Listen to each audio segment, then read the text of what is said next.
Haleluya. Terima kasih, Tuhan memberkati. Apa kabar Bapak Ibu? Sehat-sehat semua?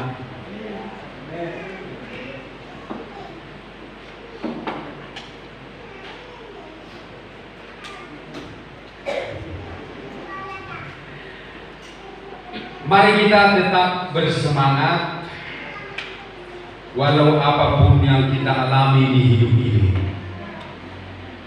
Karena satu yang kita pegang adalah bahwa Tuhan baik.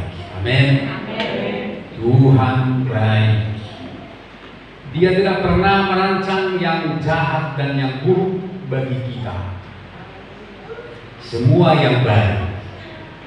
Roma 8 ayat 28 berkata, Allah itu bekerja dalam segala sesuatu untuk mendatangkan kebaikan bagi mereka yang mengasihi Dia. Amin. Karena itu mari kita tetap mengucap syukur sesuai dengan firman-Nya bahwa kita harus mengucap syukur dalam segala hal. Mari kita baca firman Tuhan Efesus pasal 1 ayat 15 sampai 19 atau 20. Kita baca bergantian, saya terlebih dahulu. Kita simak firman Tuhan. Efesus 1 ayat 15 sampai 20. Karena itu, setelah aku mendengar tentang imanmu dalam Tuhan Yesus dan tentang kasihmu terhadap semua orang kudus, aku tidak berhenti mengucap syukur terhadap kamu, dan aku selalu meminta kamu dalam doaku, dan meminta kepada Allah Tuhan kita Yesus Kristus, yaitu Bapa yang mulia itu, supaya Ia memberikan kepadamu roh hikmat dan wahyu untuk mengenal Dia dengan benar. Dan supaya Ia menjadikan mata hatimu terang, agar kamu mengerti pengharapan apakah yang terkandung dalam firman-Nya, betapa kayanya kemuliaan dan bagian kehidupannya bagi orang-orang yang kudus, Dan betapa hebat kuasanya bagi kita yang percaya, sesuai dengan kekuatan kuasanya. Sama-sama kita.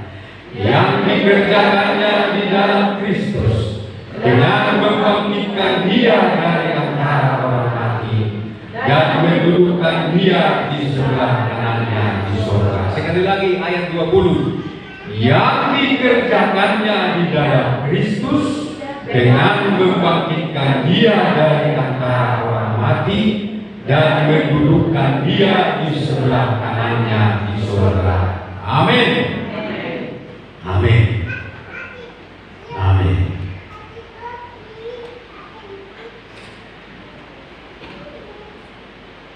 Ketika Yesus bangkit, tidak ada yang tahu kecuali serdadu-serdadu yang menjaga kubur. Murid-murid tidak tahu, rakyat pun tidak tahu. Murid-murid yang lain pun tidak tahu, yaitu perempuan-perempuan dan orang-orang lain di luar dari yang 12 itu. Mereka tidak tahu bahwa Yesus sudah benar-benar bangkit. Dan pada waktu itu mereka sangat dalam tekanan. Mereka semua takut dan gentar. Mereka sedih dan mereka susah hatinya. Kemana-mana mereka takut. Lihat, asal ada dilihatnya tentara di jalan, mereka takut dan bersembunyi. Asal dilihatnya orang berpakaian imam, mereka takut, menghindar dan bersembunyi. Sehingga karena takutnya, murid-murid itu pun akhirnya mengurung diri, masuk dalam sebuah ruangan yang tertutup rapat, terkunci rapat, dan disitulah mereka bersembunyi. Ibu bapak bisa membayangkan bagaimana keadaan mereka pada waktu itu, yaitu keadaan orang yang takut, keadaan orang yang sangat ketakutan. Ini bukan ketakutan biasa, karena pada waktu itu berita tentang Yesus tersebar kemana-mana. Penyaliban dan penyiksaan Yesus tersiar kemana-mana. Orang datang berbondong-bondong dari segala jurusan untuk menyaksikan eksekusi itu. Dan mereka menunggu-nunggu apa yang akan terjadi kepada dia. Karena selama hidupnya banyak kata-katanya yang membuat orang bingung. Karena orang tidak mengerti perkataan-perkataan Yesus. Karena orang-orang itu ada di luar daripada kendalinya Tuhan. Jangankan orang-orang lain, murid-murid sendiri pun tidak mengerti juga. Bahkan Yesus sebelum disalibkan, dia pun sudah berkata, aku akan ditangkap, aku akan dibunuh dan diadili, aku akan dibunuh dan disalibkan, dan kamu semua akan tercerai-berai. Tetapi pada hari yang ketiga, aku akan bangkit. Karena itu janganlah takut dan janganlah gelisah hatimu, kata Yesus dalam Yohanes pasal 14. Tetapi murid-murid juga tidak mengerti, apalagi orang lain. Lalu mereka semua takut, gelisah, gentar. Mereka semua bersedih hati dan mereka tersiksa dan sangat tersiksa. Ibu bapak, ketakutan menimbulkan penyakit. Orang yang sering-sering takut, dia akan mudah sakit. Imun tubuhnya akan lemah. Amsal 17 ayat 22 dituliskan di sana, hati yang gembira adalah obat yang manjur, tetapi semangat yang patah mengeringkan tulang. Amsal 18 ayat 14 berkata, orang yang bersemangat dapat menanggung penderitaannya. Tetapi saudara-saudaraku sekalian, sesudah Yesus bangkit dan mereka melihatnya, keadaan pun berubah. Mereka yang tadinya penakut sekarang menjadi pemberani. Mereka yang tadinya bersembunyi sekarang mereka keluar dari persembunyian dan memproklamirkan keselamatan di dalam Yesus. Kemana-mana mereka dengan berani memberitakan Injil. Petrus yang tadinya sudah menyangkal Yesus, tetapi di Yerusalem dia berkhotbah dan menantang orang banyak untuk menerima Yesus. Keadaan menjadi berubah. Murid-murid yang tadinya sudah lemah dan putus asa sudah meninggalkan Yerusalem untuk pulang kampung. Ketika mereka melihat Yesus mereka berubah dan semangatnya bangkit dan pulih kembali. Mereka segera kembali ke Yerusalem dan bersaksi di sana dan mengatakan, Dia sudah bangkit.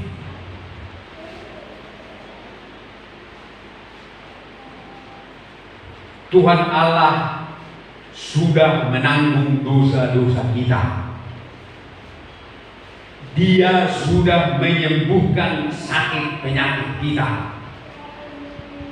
Firman Tuhan berkata, oleh bilur-bilurnya kamu menjadi sembuh. Dia tertikam karena pemberontakan kita. Dia diremukkan karena kejahatan kita. Ganjaran yang mendatangkan keselamatan ditimpakan kepada Dia, supaya kita semua dibebaskan dari hukuman dan penderitaan. Di atas kayu salib Dia sudah berkata, selesai, sudah selesai, sudah genap. Yesus sudah menyelesaikan semuanya. Tetapi mengapa kita masih takut? Ibu bapak masih takut? Bahkan ketakutan yang paling dihindari oleh manusia adalah takut mati. Semua kita takut mati. Takut mati. Semua orang takut mati. Tetapi Yesus sudah membebaskan kita dari takut mati. Coba Ibrani 1. Ada ayatnya. Ibrani 1. Dari takut mati itu Dia sudah bebaskan kita. Ibrani 1, Ibrani 2 ayat 15. Dan supaya dengan jalan demikian Ia membebaskan mereka yang seumur hidupnya berada dalam perhambaan oleh karena takutnya kepada maut. Jadi Yesus sudah membebaskan semua orang yang takut kepada maut. Jadi ketakutan ini sangat menyiksa.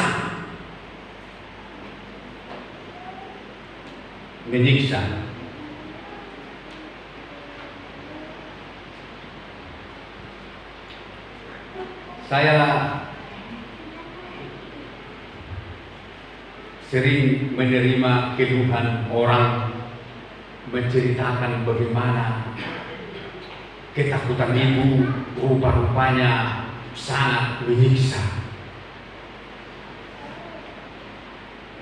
Kalau saya tanya, kenapa rupanya kamu takut? Sambil menangis dia cerita, tidak tahulah, pokoknya aku takut sekali, tidak bisa tidur. Aku hanya tidak takut kalau hanya sore hari baru aku tidak takut. Di luar sore hari, bahkan dini hari pun aku sangat takut. Dan ketakutan itu menyerang. Dan aku begitu takut sekali sehingga dia pun menggulung badannya, melekatkan badannya dengan lututnya. Padahal tidak ada yang menakut-nakuti dia. Padahal dia aparat keamanan.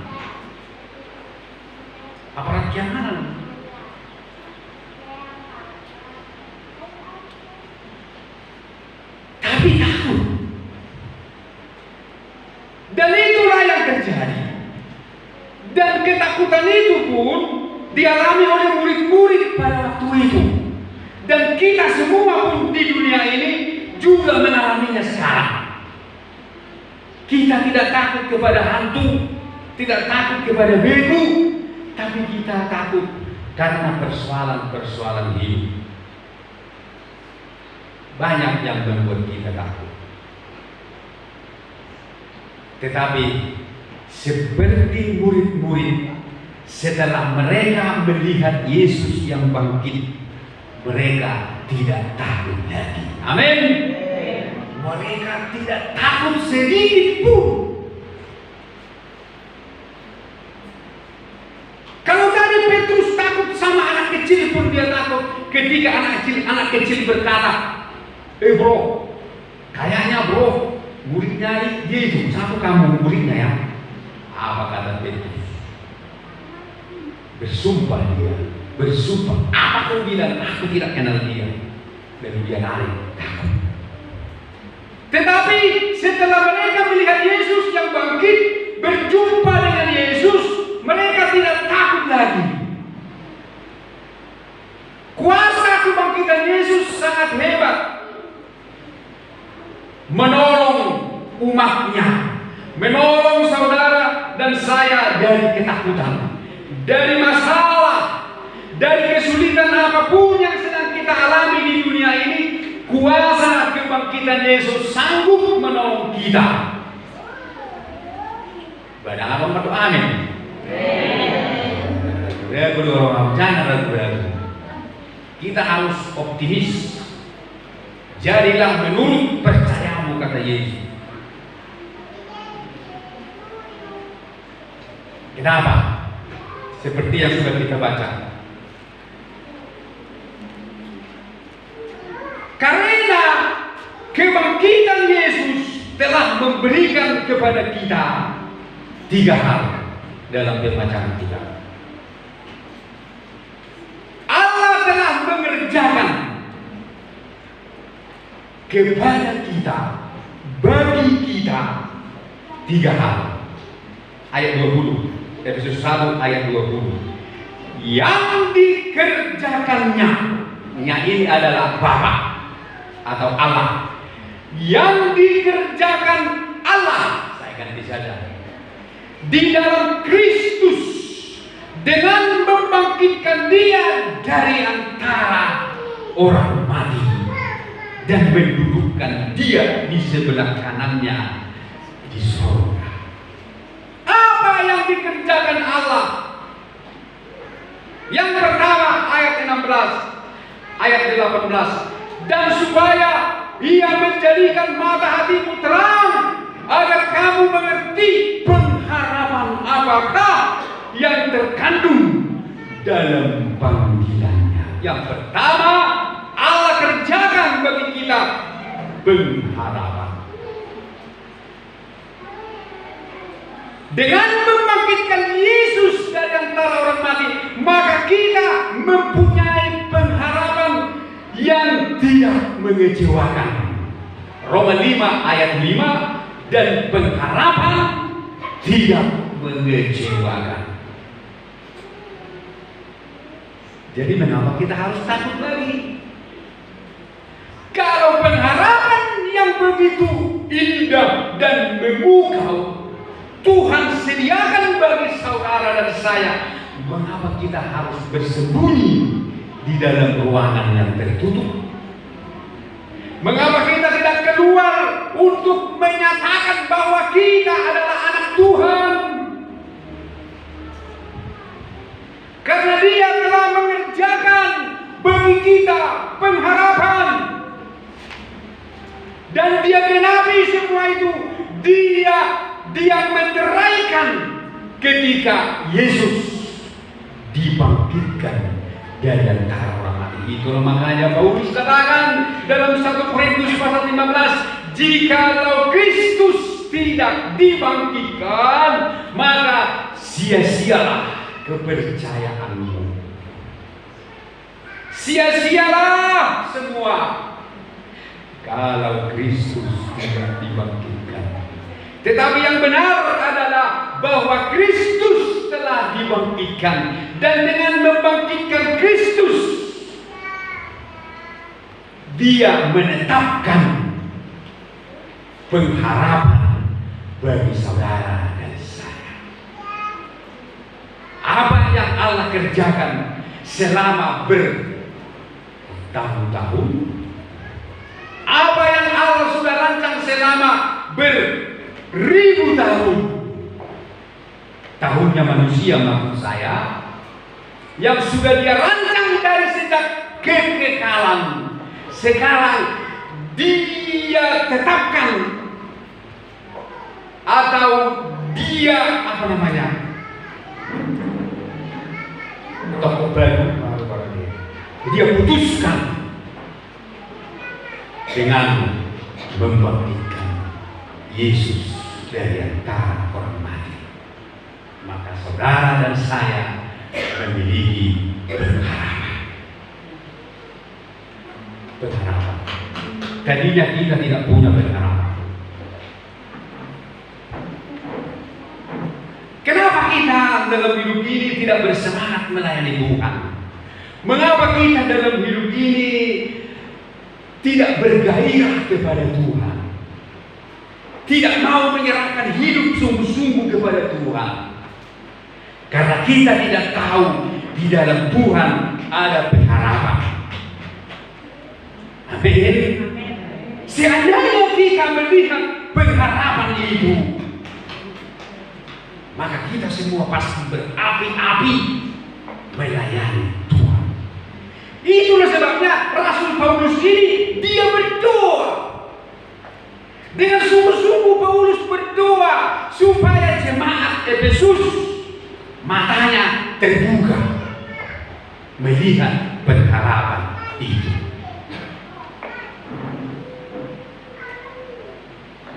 Mengapa murid-murid tidak bisa bersemangat? Karena mereka tidak mengenal Yesus yang bangkit, walau Yesus sudah bersama mereka.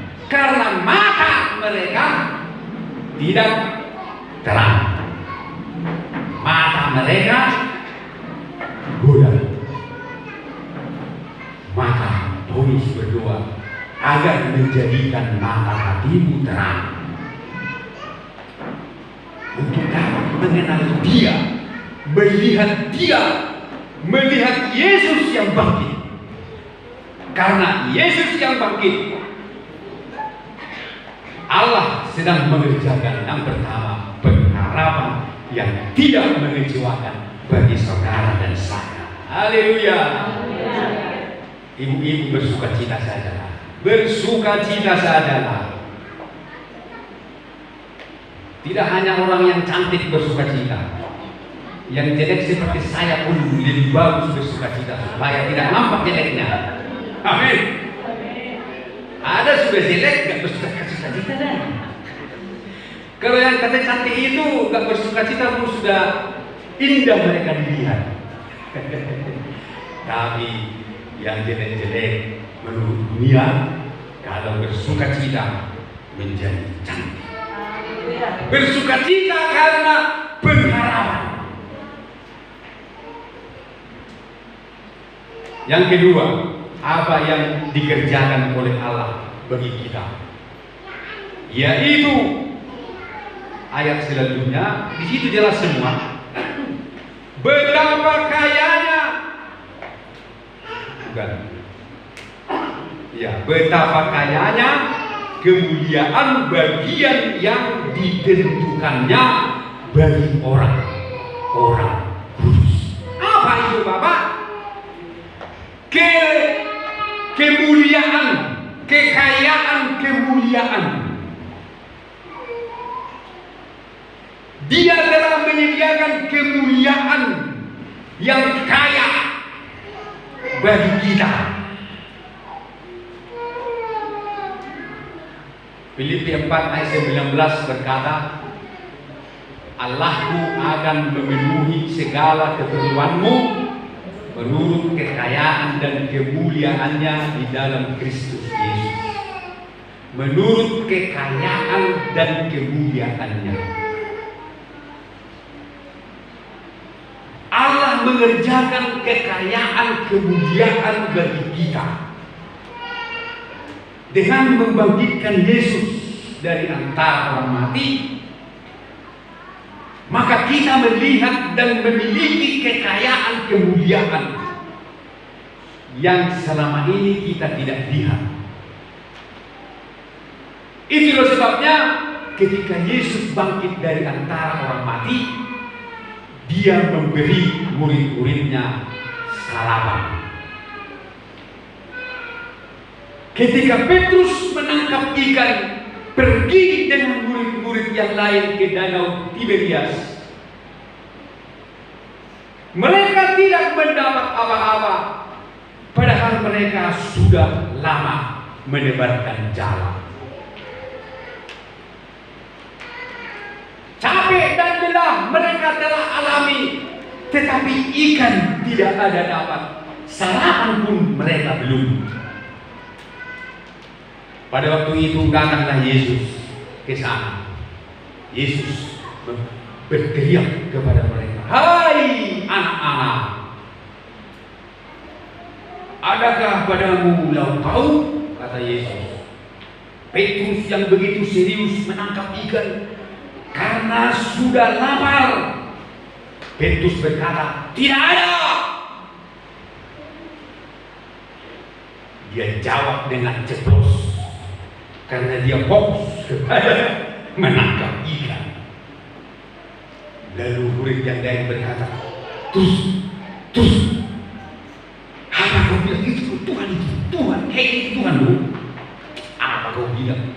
Tuhan itu. Petrus pun melihat, dan makin dilihat. Lalu dia segera terjun ke dalam air. Dia pakai bajunya karena dia tidak pakai baju. Itu terjadi setelah Yesus menyuruh mereka menebarkan jala. Tetapi yang pertama, Petrus menjawab dengan tidak sopan kepada Yesus. Lalu Yesus pun menyediakan sarapan di darat. Yesus goreng ikan dan roti. Dari mana ikan itu? Dari mana roti itu? Dia sediakan semua. Lalu memerintahkan kepada orang-orang, bertolaklah ke tempat yang lebih dalam. Dengan tanpa banyak sanggahan, murid itu pun melakukannya, dan terjadilah mujizat. Tiba-tiba mereka mendapat banyak ikan. Setelah sampai di darat, dihitung jumlahnya 153 ekor yang besar-besar semua. 153 ekor sekali jalan. Lalu Yesus berkata kepada mereka, "Mari sarapanlah." Mari sarapanlah. Lalu mereka pun sarapan. Jadi kuasa kebangkitan Yesus memberikan kepada kita kebutuhan kita menurut kekayaan dan kemuliaannya. Dalam Filipi 4 ayat 19 itu makanya dikatakan oleh Rasul Paulus, "Allahku akan memenuhi keperluanmu menurut kekayaan dan kemuliaannya di dalam Kristus Yesus." Dan murid-murid pun mengalami kuasa kebangkitan Yesus itu. Mereka lah yang pertama mengalami kuasa kebangkitannya. Dengan adanya mujizat, mereka diberikan rezeki. Ikan yang banyak, ikan yang sudah digoreng, dan juga sarapan yang sudah disediakan oleh Yesus. Itu disediakan oleh Yesus yang bangkit. Haleluya. Mungkin kita rohamu, dia doh, itong dulu kayo terus memulai na rohamu dah. Itong lo tang burukon papongkol. So naro Yesus masih dia lo na hamu doh.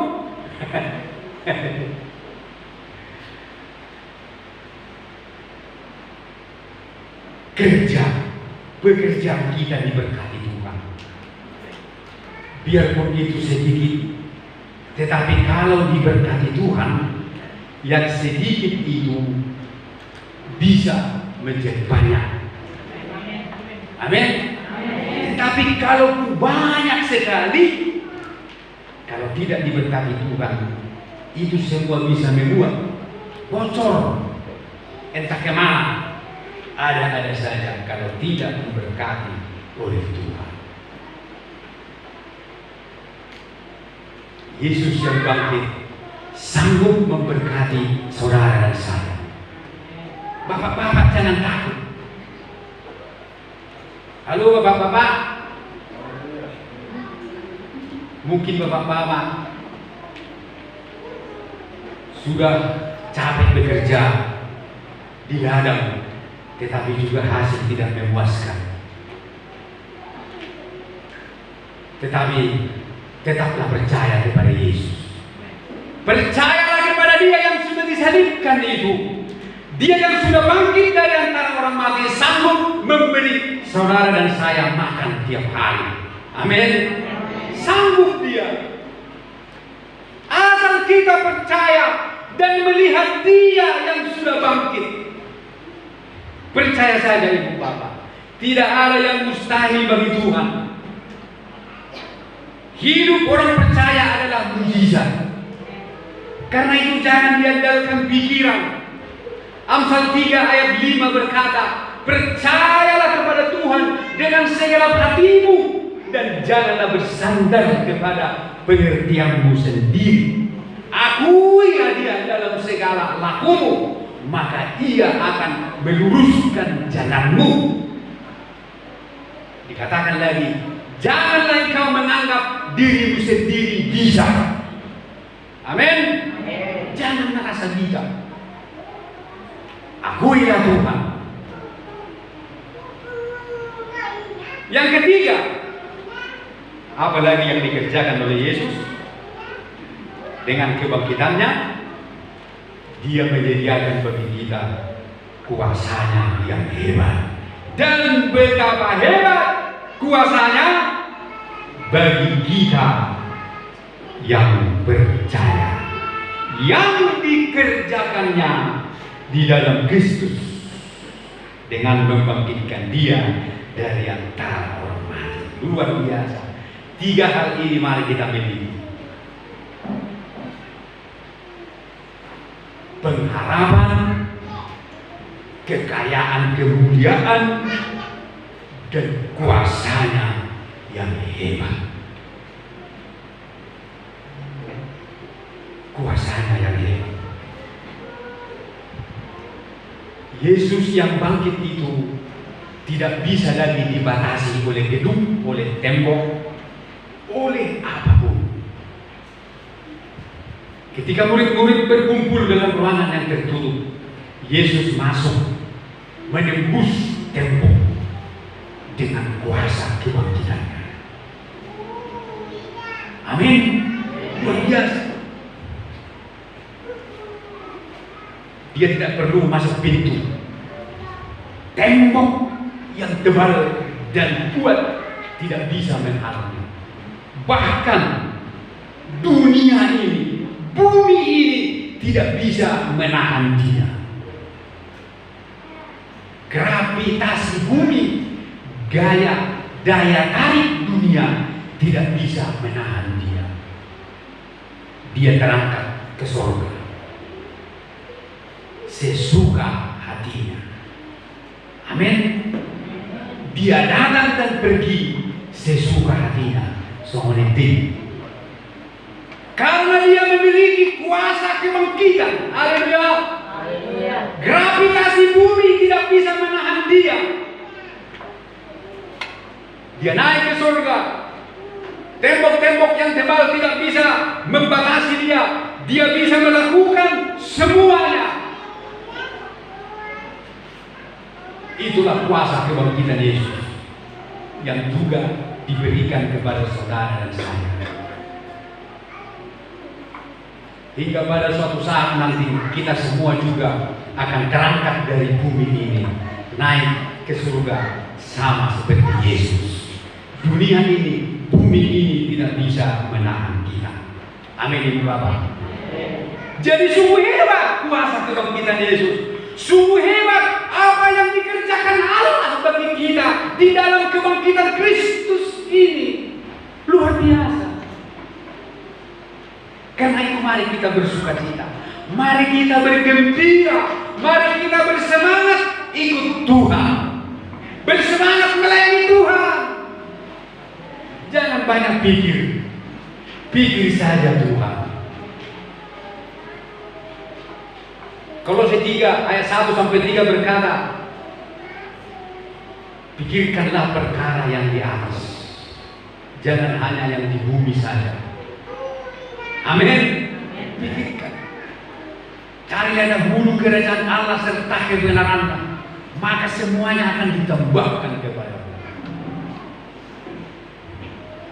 Bila kita mengutamakan Tuhan, maka Dia akan memperhatikan kita, tidak akan dibiarkannya kita goyah dan jatuh. Dia tidak akan membiarkan kita jatuh sampai tergeletak. Dia akan segera menopang dengan tangannya. Tetapi ibu bapak saudaraku sekalian, bagaimana caranya agar kita bisa seperti murid-murid ini? Bagaimana caranya supaya kita bisa kuat dan hebat seperti murid-murid ini? Ibu bapak tahu murid-murid ini hebat luar biasa. Petrus mati dengan disalibkan. Berani dia mati, disalibkan dengan kepala ke bawah untuk Yesus. Amin. Karena itu ibu bapak harus berani percaya kepada Tuhan. Jangan setengah-setengah percaya kepada Tuhan. Percaya saja kepada Tuhan dengan bulat. Thomas yang tadinya ragu-ragu dan tidak percaya kepada Tuhan, setelah dia mengenal dan melihat kuasa kebangkitan Yesus, dia melayani Tuhan dengan sungguh-sungguh. Akhirnya dia mati di India. Dia pergi menginjil, memberitakan Injil di India, dan di India dia mati dengan ditombak, ditusuk punggungnya dengan tombak, dan mati ketika berdoa. Luar biasa. Andreas, dia mati disalibkan dengan huruf X. X dia dibikin. Kalau Yesus kan lurus, Petrus terbalik, Andreas X. Ada yang mati digergaji.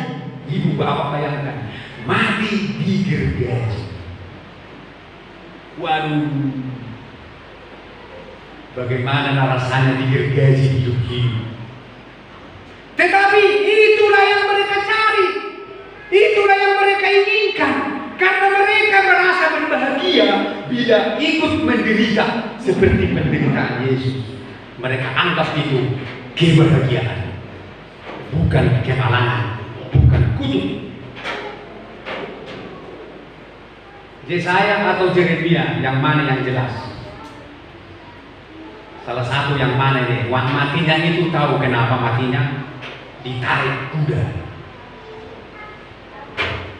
Tangannya diikat, kakinya diikat, kemudian kuda menarik sampai putus.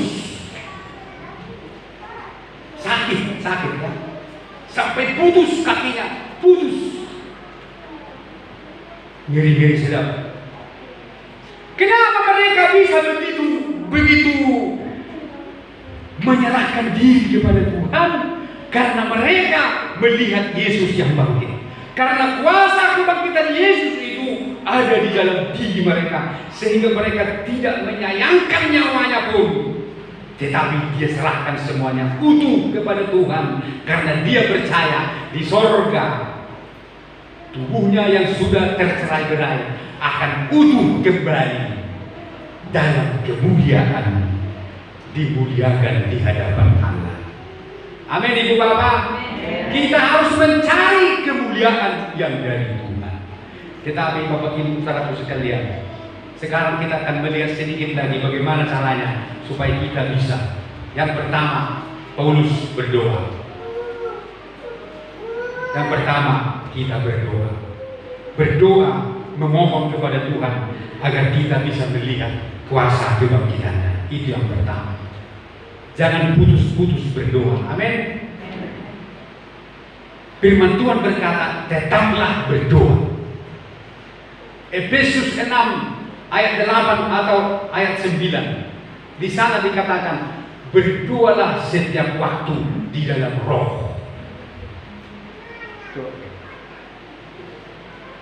Berdoalah setiap waktu di dalam roh, dan berjaga-jagalah dalam doamu itu untuk segala orang kudus, juga untuk aku, kata Paulus, supaya kepada aku diberikan keberanian. Dia dong, tak ada. Efesus 6 ayat 10. Efesus 6 ayat 10. Ayat 8, ayat 18. Ya. Dari ayat 10 ke 8. Setiap waktu katanya kita harus berdoa di dalam roh. Dan di dalam doa itu kita harus selalu mendoakan orang-orang kudus. Siapa orang-orang kudus? Saudara dan saya, orang-orang percaya yang sudah ditebus oleh Tuhan, amat terlebih hamba Tuhan. Ayat 19. Ayat 19. Paulus juga berkata, juga untuk aku. Ini. Paulus berkata, juga untuk aku, supaya kepada aku, jika aku membuka mulutku, dikaruniakan perkataan yang benar, sehingga dengan keberanian aku menyatakannya. Luar biasa itu Bapak. Makanya kalau kita doa puasa, doa syafaat, jangan lupa kita mendoakan segala orang kudus. Amin. Segala orang kudus, hamba Tuhan, anak-anak Tuhan, ya pemerintah. Mungkin kita berpikir, ngapain didoakan pemerintah, ngapain didoakan orang lain? Diri sendiri saja lah. Mungkin kita berpikir begitu. Tidak, Ibu Bapak. Tidak kita doakan pun diri kita. Kalau kita mendoakan apa yang disarankan oleh firman Tuhan, Tuhan pasti juga menjawab dan menolong kita. Amin, Ibu Bapak. Firman Tuhan, berdoalah setiap waktu dalam roh, dan berjaga-jagalah dalam doamu itu untuk segala orang kudus. Yang pertama berdoa, yang kedua supaya kita bisa melihat Kristus yang bangkit. Yang kedua, kita harus mendengarkan firman Tuhan. Yang mau mendengar firman Tuhan katakan amin. Saya bawa saudara ke dalam ayat Lukas pasal 24. Saya ceritakan saja begini. Dalam Lukas pasal 24 itu ada dua orang murid yang galau hatinya, yang stres, putus asa karena Yesus hilang dari kubur. Lalu mereka pulang kampung dan tidak mau lagi di Yerusalem. Padahal Yerusalem adalah pusat pemberitaan Injil. Mereka pulang dan di tengah jalan mereka bersungut-sungut dan bercerita. Mereka menggerutu dan menyesali apa yang sudah terjadi. Tiba-tiba Yesus muncul di sana. Lalu Yesus pun mendekati mereka dan bertanya, "Hai sobat, apa yang kalian perbincangkan?" Lalu kedua orang itu pun berkata, "Hanya kamukah satu-satunya orang di negeri ini yang tidak tahu tentang Yesus? Yang baru saja ditangkap, dia dan dibunuh dan dikuburkan, dan murid-muridnya melihat bahwa dia sudah hilang dari kubur, katanya dia sudah bangkit. Kami tidak tahu apakah dia benar-benar bangkit apa tidak, padahal dialah satu-satunya harapan kami." Lalu apa kata Yesus dalam ayat 25? Lalu dia berkata kepada mereka, "Hai kamu orang bodoh, betapa lambannya hatimu sehingga kamu tidak percaya segala sesuatu yang telah dikatakan para nabi. Bukankah Mesias harus menderita seperti itu untuk masuk ke dalam kemuliaannya?" Ayat 27. Lalu ia menjelaskan kepada mereka apa yang tertulis tentang dia dalam seluruh kitab suci, mulai dari kitab-kitab Musa dan segala kitab nabi-nabi. Yesus menjelaskan apa yang tertulis tentang dia di dalam seluruh kitab suci, mulai dari kitab Musa dan kitab Nabi-Nabi. Itu saja. Yesus menerangkan firman kepada mereka. Tetapi waktu mereka mendengarkan firman itu, hati mereka berkobar-kobar. Ayat 32. Ayat 32. Kata mereka seorang kepada yang lain, bukankah hati kita berkobar-kobar ketika ia berbicara dengan kita di tengah jalan dan ketika ia menerangkan kitab suci kepada kita? Nah, inilah. Jadi kita harus mendengarkan firman Tuhan agar kita bisa mengalami kuasa kebangkitan Yesus. Kita harus rela memberi waktu untuk mendengarkan firman Tuhan diterangkan. Amin. Dan Yesus hanya menerangkan kitab suci. Dia tidak menerangkan cerita-cerita dongeng, isapan jempol, dan lain-lain. Tetapi Yesus menerangkan kitab suci. Dan ketika mereka mendengarkan Yesus menerangkan kitab suci, hati mereka berkobar-kobar, menyala. Saya tidak tahu bagaimana hati saudara-saudaraku ketika saudara-saudaraku mendengarkan firman Tuhan. Pasti berkobar-kobar. Yang berkobar-kobar katakan amin. Puji Tuhan. Luar biasa. Murid-murid berkobar-kobar, tetapi mereka belum juga melihat, belum juga mengenal. Lalu Yesus lanjutkan lagi dengan persekutuan. Mereka harus makan bersama. Mereka berjalan. Yesus membuat seolah-olah mau jalan terus. Dia pura-pura mau jalan terus, padahal hatinya, aduh, maunya diundang laku, kata Yesus. Tapi murid-murid ini juga tanggap maksud Yesus, lalu berkata, hai sobat, tidak usah lanjutkan perjalanan, mampir di rumahku saja karena hari sudah sore. Ayo di rumah saja kita. Yesus pun mau. Dan ketika mereka makan, Yesus menghidangkan makanan. Dia tamu, tapi dia yang menghidangkan makanan. Luar biasa dia, ya.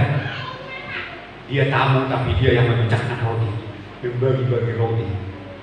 Ketika mereka makan, lalu mereka mengenal, oh, Yesus, dia rupanya itu.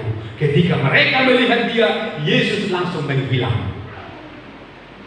Menghilang dia, dalam sekejap dia hilang. Lalu mereka cari, tidak ketemu lagi. Tetapi hati mereka sudah bergelora. Amin. Sudah bergelora. Yang tadinya mereka sudah tidak pengen lagi ke Yerusalem, sekarang hati mereka terbakar, ingin pulang ke Yerusalem. Pada saat itu juga mereka segera kembali, putar haluan, kembali lagi ke Yerusalem, menemui Petrus dan berkata kepada Petrus, kami sudah melihat dia memang sudah bangkit. Tadi kami jumpa di tengah jalan, makan dengan dia, dan ketika dia memecahkan roti, kami mengenalnya, dan dia menghilang. Ketika kami mau cari tahu lagi, dia hilang. Tetapi ketika mereka sedang bersuka cita menceritakan kejadian itu, tiba-tiba Yesus muncul di situ dan berkata, damai sejahtera bagi kamu. Murid tadi berkata, itu dia. Itu dia. Lalu mereka menyembahnya. Lalu mereka bersemangat. Ketika semangat ada, ketika kuasa kebangkitan masuk di hidupnya, tak ada lagi yang ditakutkan. Permasalahan pun semua dapat mereka atasi. Amin, Ibu Bapak. Mungkin hari ini banyak masalah kita, banyak persoalan kita hari ini yang membuat kita sepertinya mau dipukul, mau diremukkan. Tetapi milikilah kuasa kebangkitan Yesus. Percayalah kepada Yesus. Rajinlah berdoa dan dengarkanlah firman Tuhan. Amin, Ibu Bapak. Ketika kita mau mendengarkan firman Tuhan, hati kita berkobar-kobar. Firman-lah yang memberi iman, karena iman timbul dari firman, dari pendengaran akan firman, oleh firman Kristus. Iman timbul dari mendengar firman. Ketika kita memiliki iman, persoalan yang berat pun bisa kita singkirkan. Persoalan yang berat, mungkin persoalan kita berat seperti gunung. Tetapi orang yang beriman dapat memindahkan gunung. Amin. Orang yang beriman dapat memindahkan gunung. Markus 11 ayat 24. Yesus berkata, jikalau kamu berkata kepada gunung ini, berancaklah dan tercampaklah ke dalam laut, asal tidak bimbang hatimu, tetapi percaya bahwa apa yang dikatakan itu akan terjadi, maka hal itu akan terjadi. Bagi gunung pun bisa